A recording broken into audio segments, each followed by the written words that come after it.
Listo.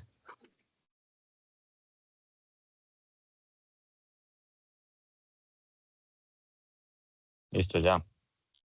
Listo, muy buenos días. El día de hoy, continuando con las actividades académicas del programa de reumatología de la Universidad Pontificia Bolivariana, vamos a tratar un caso de nefropatía membranosa de etiología inusual. Mi nombre es Juan Ramón Izaza, soy fellow de primer año de reumatología. Entonces, el caso clínico está dado por una mujer de 47 años, residente en Medellín, sin antecedentes previos de importancia, quien en febrero del 2025 presenta un episodio de hipoacusia súbita que reporta en la logoaudiometría una hipoacusia neurosensorial moderada en el oído derecho. Otorrino le inicia manejo con 50 miligramos de prednisolona por 2 semanas. Sin embargo, inicia con edema de miembros inferiores. De forma ambulatoria se hace una proteinuria en 24 horas que arroja un dato de 3,46 gramos. Con este resultado decide consultar al servicio de urgencias, donde pues se ingresa y se le hacen unos exámenes que muestran una BSG elevada con un uroanálisis que presentaba también presencia de 300 miligramos de proteína en una muestra aislada.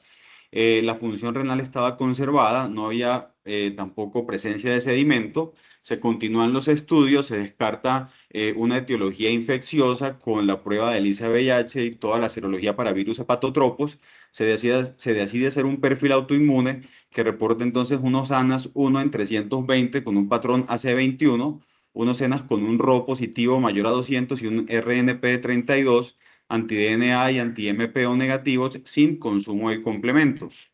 Teniendo en cuenta este resultado, se considera pues ahondar o hacer un reinterrogatorio con esta revisión por sistemas sin referencia por parte de la paciente de artralgias inflamatorias, de sinovitis, sin úlceras orales ni alteraciones en cavidad nasal.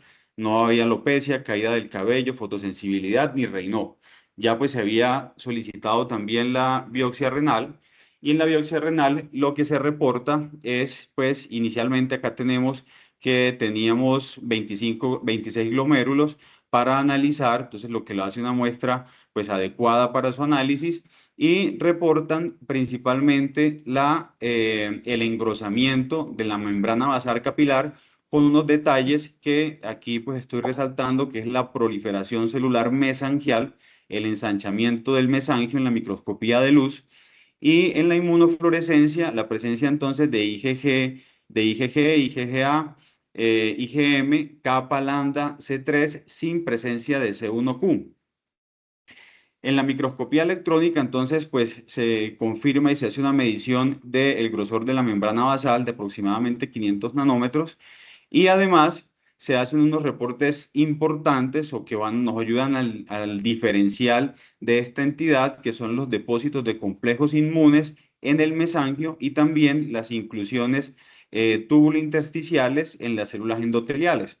Entonces, como vemos, tenemos el reporte de una glomerulopatía membranosa, más probablemente secundaria, teniendo en cuenta estas características de depósitos de complejos inmunes en el mesangio y también las inclusiones tubuloreticulares en células endoteliales. Teniendo en cuenta entonces este reporte y que no cumplía criterios para el lupus la paciente, se hace otro reinterrogatorio donde la paciente refiere que tiene síntomas secos y se decide hacer una biopsia de glándula salival que nos reporta un focus score de 5. Ya con este reporte, entonces hacemos un diagnóstico de un síndrome de Sjögren con compromiso extraglandular, dado que pues con compromiso renal, compromiso neurosensorial por hipoacusia derecha y con este perfil inmunológico que ya se había descrito previamente.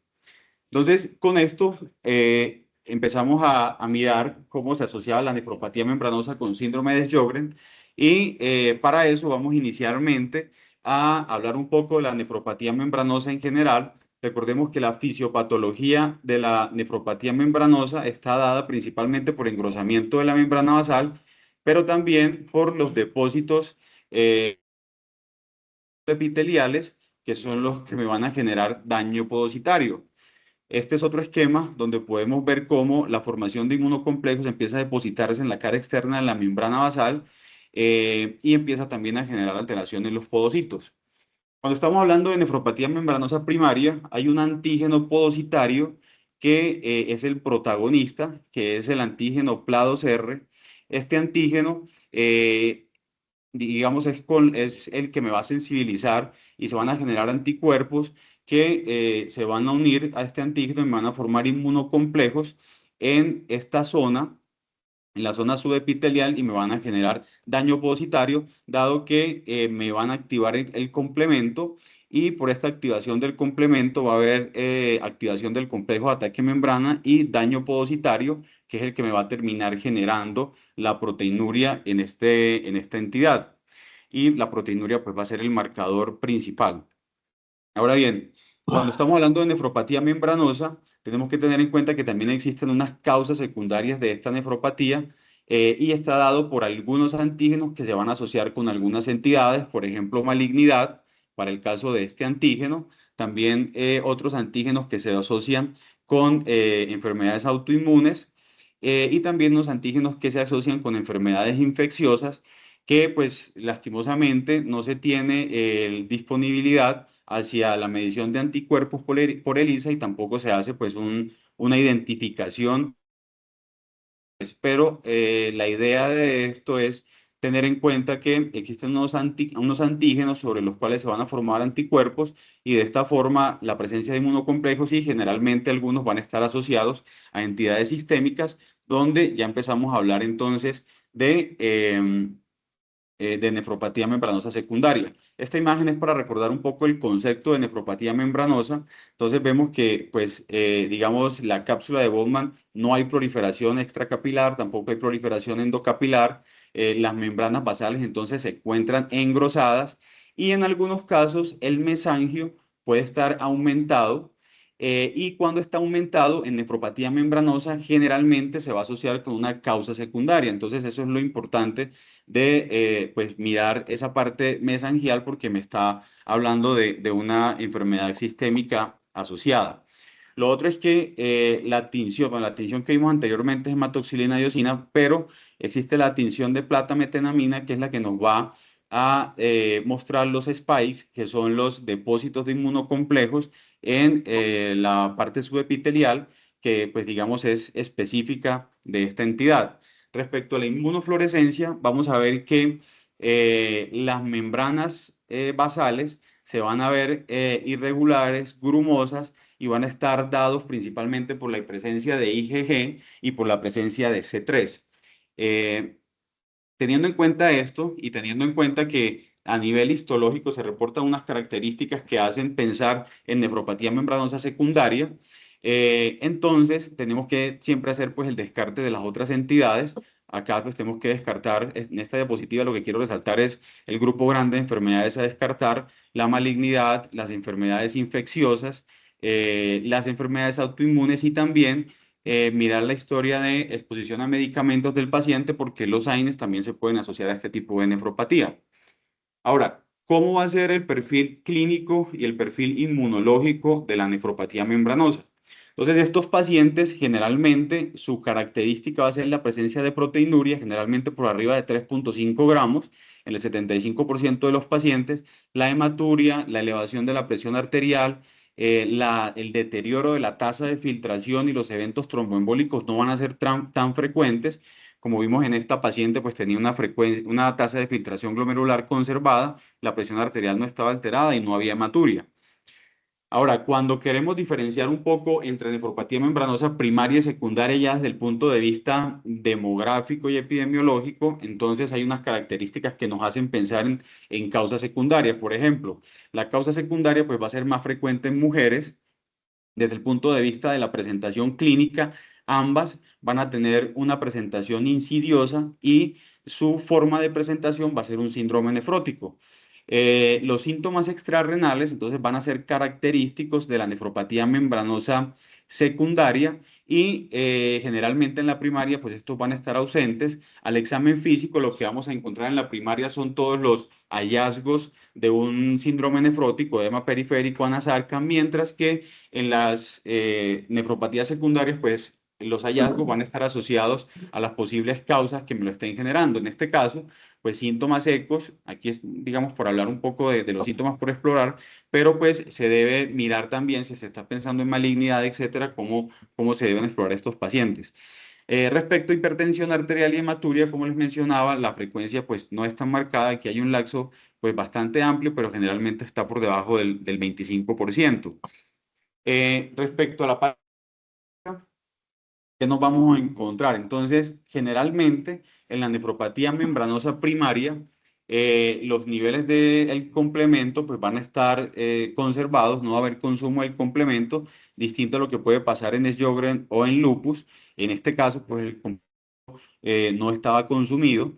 No van a haber anticuerpos para el caso de la nefropatía membranosa secundaria que me hablen de enfermedad sistémica. Como vimos en esta entidad, pues sí teníamos unos anticuerpos muy discientes. Y generalmente a nivel plasmático vamos a encontrar entonces hipoalbuminemia y del otro lado vamos a tener hipergamaglobulinemia o niveles elevados también de IgG. Ya desde el punto de vista histológico, ¿cómo vamos a diferenciar o cuáles van a ser entonces las características de la nefropatía membranosa secundaria versus la primaria? Entonces, lo que les resalté en la microscopía de luz, y es que vamos a tener una proliferación celular mesangial o una hiperplasia mesangial que no se va a presentar en la nefropatía membranosa primaria. Entonces, ya desde la histología podemos ir haciendo el enfoque. Lo ideal sería también tratar de identificar este antígeno, el PLA2R, para diferenciarlas con mayor especificidad. Sin embargo, pues esto no está disponible y a nivel sérico, pues tampoco buscamos el anticuerpo.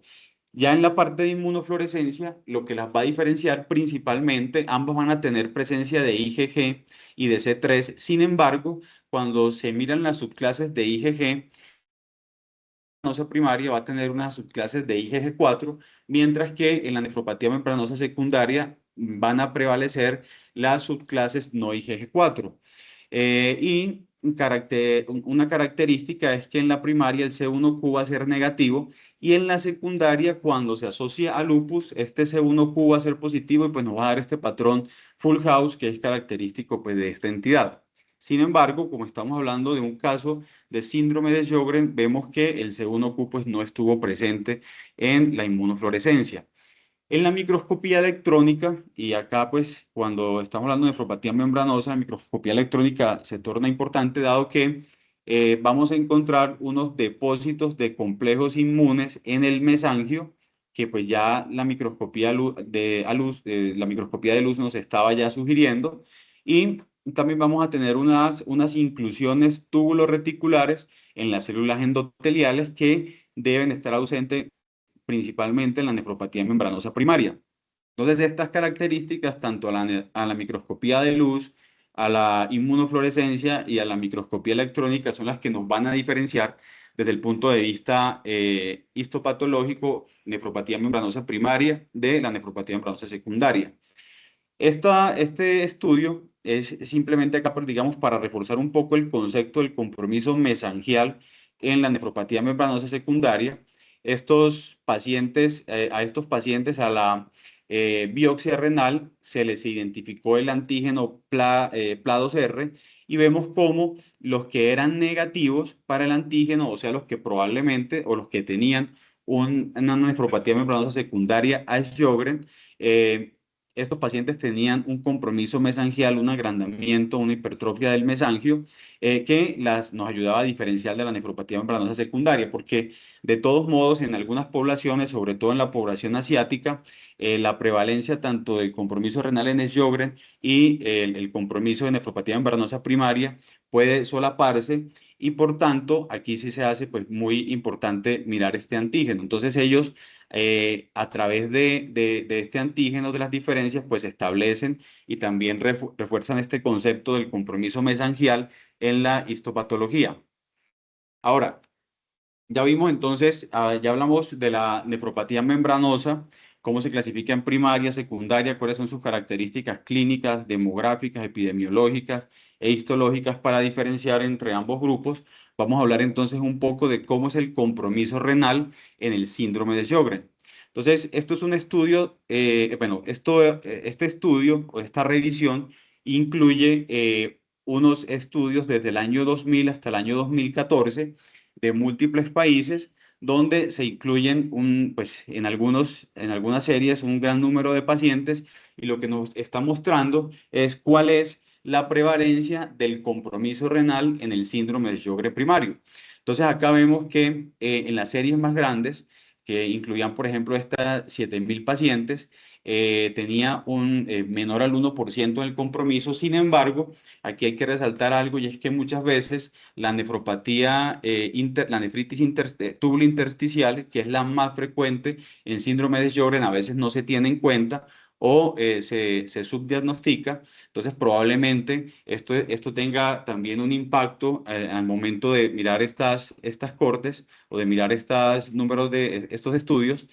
Y también aquí resaltar algo, sobre todo en este estudio de China, y es que estos pacientes también tienen presencia de nefropatía membranosa primaria por tanto, puede inflar un poquito más el dato. Pero si miramos y si pues miramos los porcentajes, podríamos decir que el compromiso renal en el Sjögren está entre más o menos entre un 10 a un 20%, si equilibramos entre un 10 a un 15%, si le equilibramos de pronto esos porcentajes. Entonces, en realidad, pues no es que sea una manifestación frecuente y cuando hablamos ya de los pacientes con síndrome de Sjögren y compromiso renal, ¿cómo se van a presentar?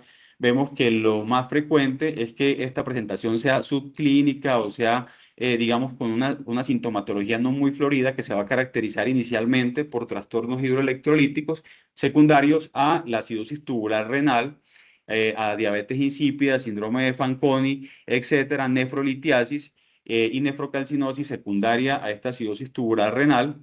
Ya la nefritis tubulointersticial, que es la más característica, también empieza a mostrarse y las glomerulopatías vendrían siendo mucho menos frecuentes y dentro de las glomerulopatías, al parecer la más frecuente es la membrana proliferativa asociada a crioglobulinas, que en este caso, pues desde el punto de vista histológico no está y también desde el punto de vista serológico, pues no teníamos elevación de crioglobulinas en esta paciente. Aquí, entonces, es para resaltar la distribución del compromiso renal. Entonces, vemos que lo más frecuente tiende a ser la nefritis tubulointersticial, por eso la acidosis tubular renal, el síndrome de Fanconi, etcétera, es la presentación clínica más frecuente. Cuando hablamos ya de glomerulopatía proliferativa y vemos como la membranosa tiene una frecuencia aún más baja que puede oscilar entre el 2 al 15%. Entonces estamos hablando de que el compromiso renal en general en el Sjögren primario es del 10 al 15 y dentro de ese grupo la nefropatía membranosa también es máximo un 15%, pues ya estamos viendo que esto en realidad es una presión bastante inusual. Ya otras glomerulopatías como la nefropatía por IgA, la focal y segmentaria, pues ya definitivamente tienen una frecuencia de presentación mucho menor.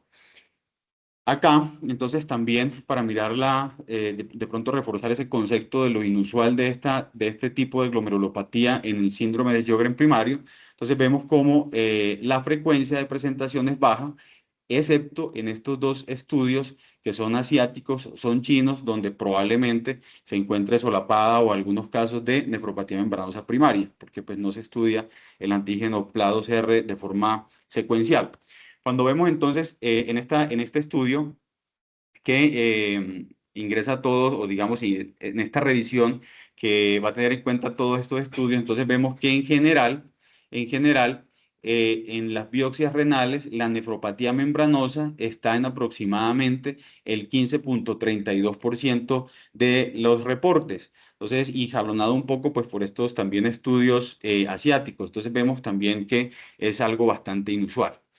En general, cuando estamos hablando de compromiso renal en síndrome de Sjögren, ¿cuáles serían esos factores que nos ayudan a predecir que se nos va a presentar este compromiso? Entonces, este estudio, que es un estudio bastante grande, es la Big Data en pacientes con síndrome de Sjögren, que tienen aproximadamente 10.000 pacientes, vemos cómo el compromiso renal está asociado a un inicio a un diagnóstico de la enfermedad temprana por debajo de los 35 años. Entonces, cuando a un paciente se le hace diagnóstico de síndrome de Sjögren primario y es joven, probablemente este paciente me va a presentar compromiso renal en el tiempo. No hay una distribución diferencial respecto al sexo. Sí, también tener en cuenta lo que les he mencionado previamente, y es que los asiáticos van a tener más probabilidad o mayor proporción de compromiso renal si los comparamos con la población blanca, si los comparamos con la población afroamericana, que incluso está por debajo del 2%. Ya a nivel serológico, vamos a tener, o a nivel de otras características ya clínicas, vemos que la presencia del compromiso glandular en el Sjögren también va a ser marcador de compromiso renal, tener un C3 disminuido, tener hipoalbuminemia, tener anemia y al parecer la seroftalmia y la presencia del anti-Ro52 pueden ser, digamos, factores pues, protectores o van a disminuir la posibilidad de esto, que se puede, digamos, o está en concordancia con lo que hemos visto de los clústeres, donde cuando hay más síntomas ecos o hay pacientes más sintomáticos en esa parte, pues la posibilidad de hacer compromiso sistémico es menor. La hipergamaglobulinemia o la elevación de la IgG también es un marcador de compromiso renal que se debe tener en cuenta. Y por último, la presencia de las cadenas livianas y de beta 2 microglobulina. Estos asteriscos me refieren que hay una estadística, hay una diferencia estadísticamente probada, entonces también me van a marcar la posibilidad de hacer compromiso renal en el tiempo. Ya cuando vamos entonces a hablar de,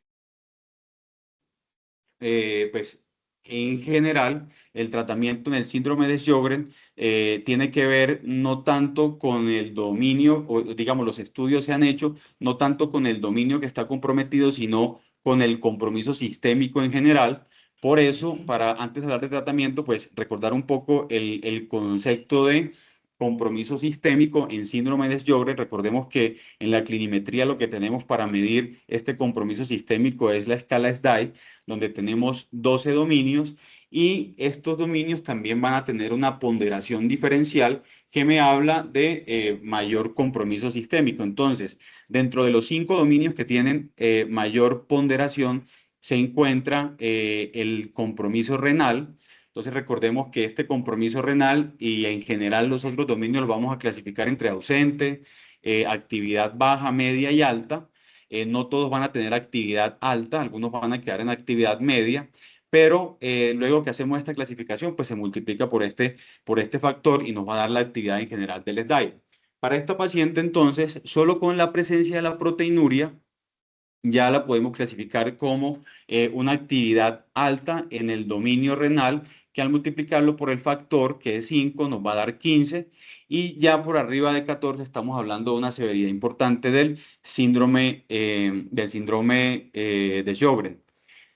También para no olvidar, porque en este caso tenemos que para hablar de actividad y también para hablar de tratamiento, entonces no olvidemos que ella también tenía compromiso a nivel de pares craneales, tenía una hipoacusia, y esto también me va a dar una puntuación de 10, entonces ya tenemos una puntuación de 25 que me está hablando definitivamente que hay una actividad alta de este síndrome de Sjögren. Entonces, cuando tenemos una actividad alta del síndrome de Sjögren, generalmente pues vamos a hacer una inmunosupresión más agresiva. En esta guía de EULAR de 2020 digamos que me parece interesante porque nos habla de cada dominio, de cómo se va a tratar, pero en general lo que tenemos que mirar es la puntuación en general y luego mirar de pronto si se puede el dominio que tiene mayor actividad y pues ir guiando la terapia dependiendo de eso. Sin embargo, aquí te traigo específicamente el dominio renal para que veamos que la terapia no va a depender tanto del patrón histológico de la histología, sino principalmente de la intensidad o del compromiso clínico medido por la escala de SDAI. Entonces, cuando tenemos un compromiso leve, probablemente lo único que vamos a dar es terapia sintomática. En este caso, lo que se va a presentar generalmente es la acidosis tubular renal, entonces se va a utilizar agentes alcalinos, etcétera.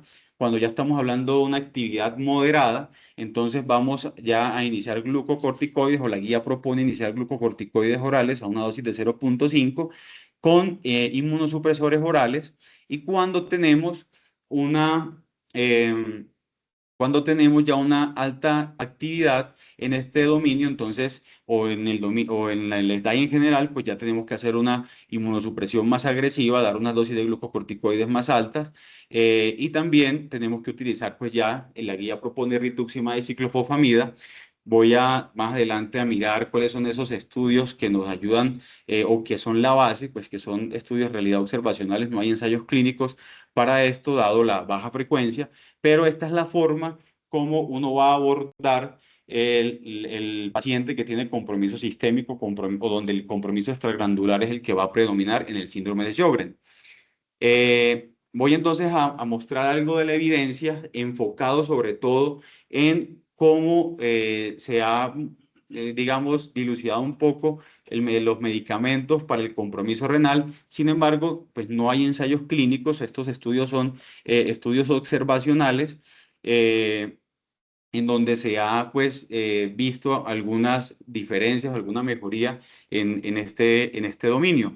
Entonces, uno de estos estudios viene siendo que lo que buscaba era hacer una correlación clínico-patológica del síndrome de Sjögren con compromiso renal.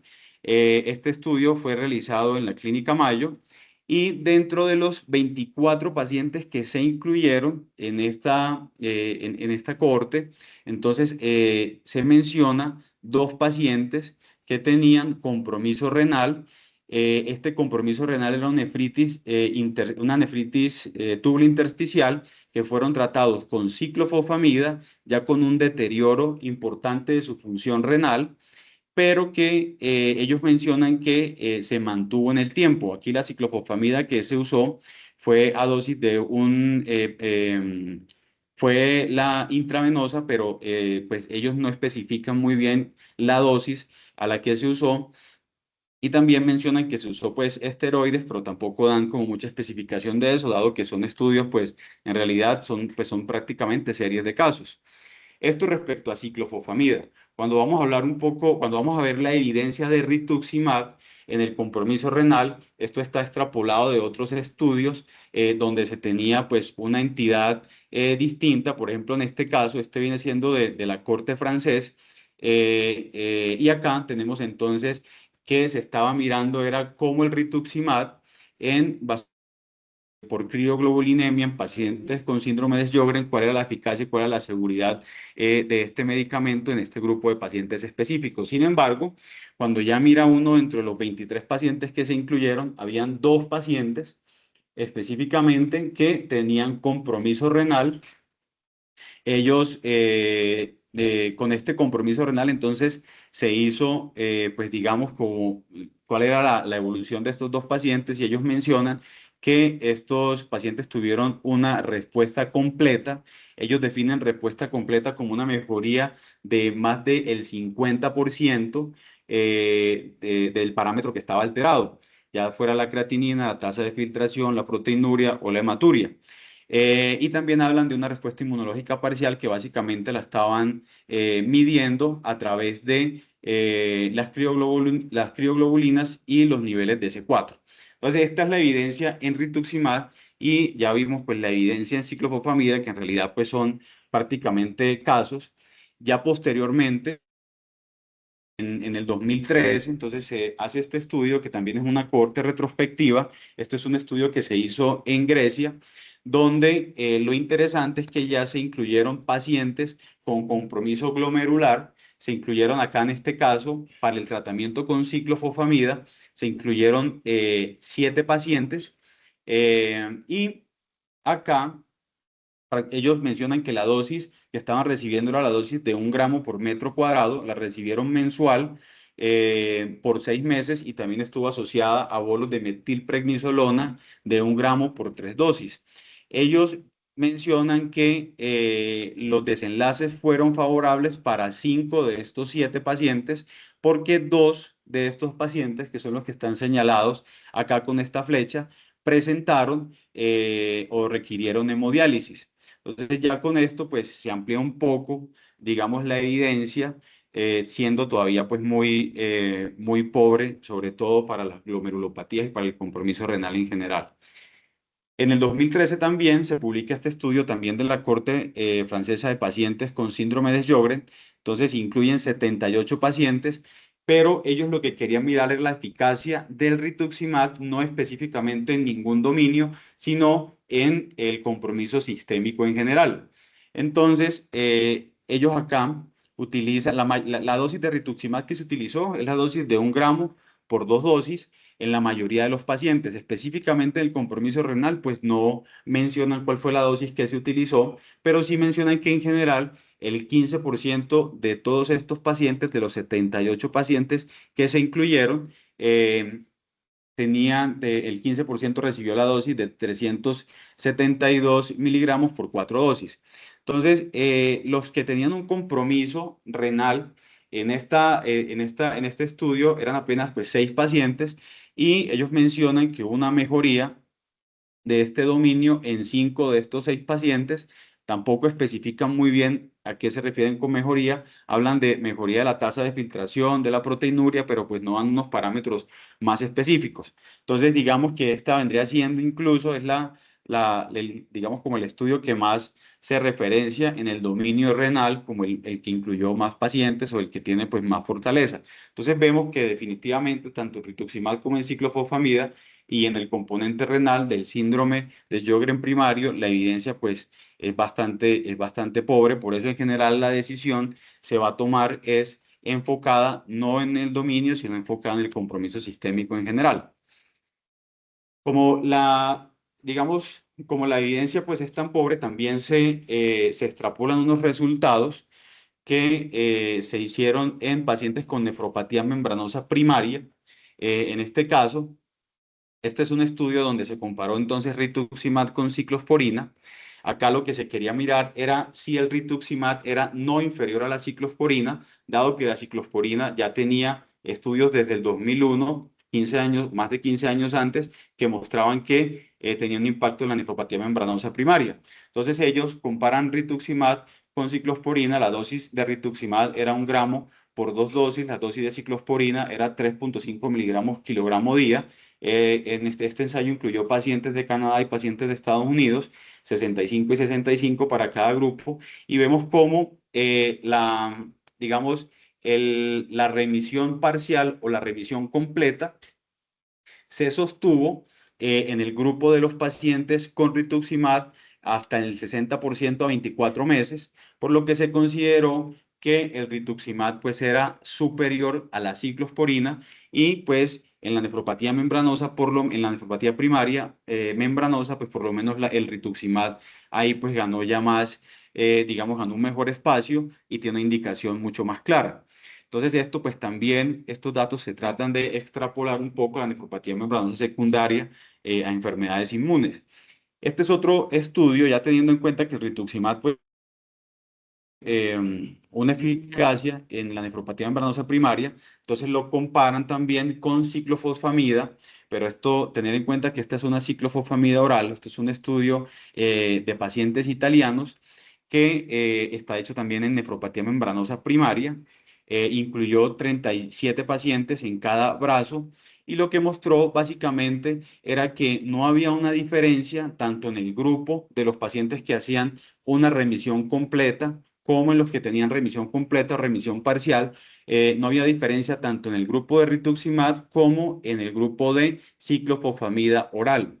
Entonces, no hubo una diferencia. Ellos, pues, no hablan de que el ensayo fue un ensayo de no inferioridad o para mirar mayor efectividad. Simplemente mencionan que fue un ensayo que se hizo para mirar, para recopilar datos preliminares para otros ensayos. Entonces, pues no hay, digamos, como una diferenciación en ese aspecto, pero sí se muestra que la ciclofosfamida, pues, digamos, se equipara un poco al rituximab. La ciclofosfamida fue oral y se utilizó por ciclos. Entonces, en 6 meses se dio en el mes 2, en el mes 4 y en el mes 6, y en el resto de los meses los pacientes estaban recibiendo prednisolona, que fue, digamos, como un esquema también para evitar pues, las dosis acumuladas y para evitar los efectos secundarios de la ciclofosfamida. Como les mencioné anteriormente, entonces la ciclosporina sí tenía ya pues una evidencia desde el año 2000 de eficiencia en la nefropatía membranosa primaria, por eso es que también se ha utilizado en la nefropatía membranosa secundaria. Esto es un ensayo clínico aleatorizado con nefropatía membranosa primaria que mostró una tasa de remisión mayor en el grupo de pacientes que estaban recibiendo ciclosporina. Entonces acá están tanto los que tienen una remisión parcial como los que tienen una remisión completa. Sin embargo, podemos ver cómo en el tiempo esta remisión o este efecto de la ciclosporina se va perdiendo. De ahí la importancia, pues, de buscar otras opciones que se han ido, pues, dilucidando, sobre todo en nefropatía membranosa primaria. Pero en nefropatía membranosa secundaria, la evidencia de la ciclosporina también es muy pobre, igual a la que pues, realizamos en rituximab y en ciclofosfamida. Este estudio, que fue el estudio de pacientes, el estudio griego, entonces también incluyó pacientes con ciclosporina y pacientes que tenían compromiso entonces glomerular secundario a síndrome de Sjögren primario. Ellos pues tampoco dan muchas especificaciones, solamente muestran estos dos pacientes que estoy señalando y mencionan que la tasa de filtración de estos pacientes mejoró y que los pacientes no llegaron a diálisis. Sin embargo, pues uno de los pacientes falleció, habría que mirar de pronto más a fondo, pero generalmente ellos con esto pues dicen que la ciclosporina, además de tener efecto en la nefropatía membranosa primaria, también puede tener un efecto en la nefropatía membranosa secundaria. Y esto es un caso clínico que también es bastante, pues digamos, referenciado en la literatura y pues nos muestra cómo la ciclosporina en nefropatía membranosa secundaria ayudó a la resolución de la proteína en una paciente que tenía diagnóstico de síndrome de Sjögren asociado a compromiso renal y a nefropatía membranosa. Entonces vemos cómo cuando la paciente recibía ciclosporina, la paciente entonces mejoraba su proteinuria. Sin embargo, después del embarazo empezó a tener unos picos más frecuentes de proteinuria e incluso a la paciente posteriormente se le hace un estudio, se le hace una nueva biopsia y se vio cómo pasó de tener una nefropatía membranosa por Sjögren a tener ya una nefropatía membranoproliferativa y ya en este punto mencionan que empezó a tener criterios de lupus y ya pues la ciclosporina acá se volvió digamos un poco refractaria, pero vemos que en este tiempo, en el tiempo posterior, la ciclosporina pues tenía un efecto, pero pues estamos hablando de un caso clínico, ¿sí? Entonces, en general, digamos pues para ir ya terminando, vemos que pues la evidencia en el dominio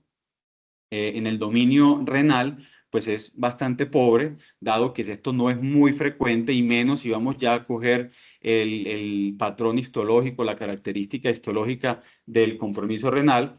Sin embargo, pues la propuesta de manejo y a modo de conclusión, teniendo en cuenta la guía celular, pues yo considero que cuando tenemos una actividad también leve de este dominio, pues dar manejo sintomático, los glucocorticoides orales y la inmunosupresión oral, pues reservárnosla para la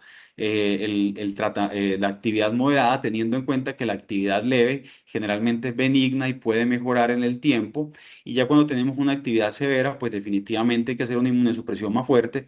Y los inhibidores de la calcineurina los podríamos tener de pronto reservados como una opción de rescate para aquellos pacientes que pues no responden a la ciclofosfamida y al rituximab, pero pues es, viendo lo que se ha publicado, que pues como les mostré, pues no son datos muy robustos. Ya para ir concluyendo, entonces nuestra paciente, teniendo en cuenta que tiene una actividad alta, tanto en el dominio renal y en el dominio neuropático, entonces se le hizo un tratamiento con rituximab, 1 gramo por 2 dosis, se le dejó planteado potencialmente para hacerse cada 6 meses y se dejó con prednisolona oral. Recordemos que esta paciente ya otorrino había iniciado el manejo con prednisolona. También se le hizo pues todo el manejo de soporte a la enfermedad renal crónica y la paciente pues se le dio egreso y sigue sus controles ambulatoriamente. Eh, a manera de conclusión, entonces, es pues mencionar que la nefropatía membranosa es una entidad muy rara en el síndrome de Sjögren primario. Sin embargo, cuando estamos hablando de síndrome de Sjögren primario y compromiso sistémico, no desde el punto de vista de cada dominio, sino desde el punto de vista sistémico, dado que la evidencia ahí es donde es más fuerte y que desde el momento del diagnóstico del síndrome de Sjögren primario, pues también debemos buscar predictores de compromiso sistémico y predictores para cada uno de los dominios que nos ayuden a ver cómo vamos a seguir ese paciente y cómo lo vamos también, pues, digamos, qué opciones podemos tener de tratamiento en el futuro y cómo lo podemos intervenir. Entonces, pues, esa era lo que tenía para el día de hoy.